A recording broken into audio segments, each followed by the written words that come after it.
Kinanay. Ang mabuting balita ng ating Panginoon ayon kay San Juan. Papuri sa iyo, Panginoon.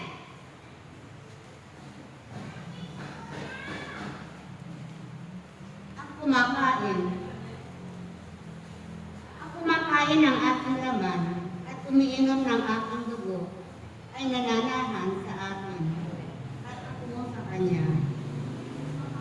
Buhay ang amang nagtubo sa akin at ako'y nabubuhay dahil sa kanya. Gayon din naman, ang sinumang kumain sa akin ay mabubuhay dahil sa akin. Ito ang pagkain bumaba mula sa langit.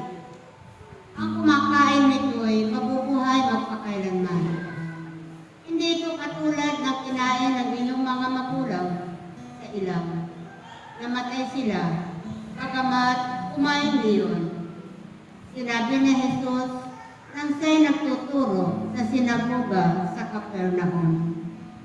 Mga kapatid, ito po ang mabuting balita ng ating Panginoon. Pinupuri ka namin ang Panginoon Jesucristo.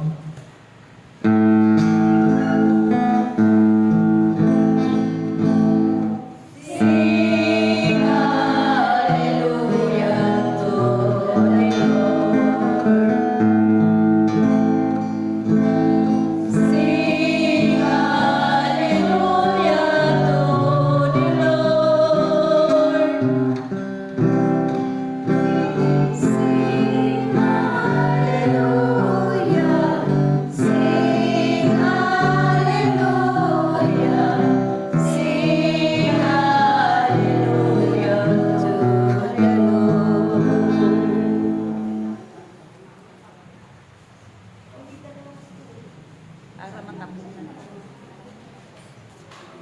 Ano?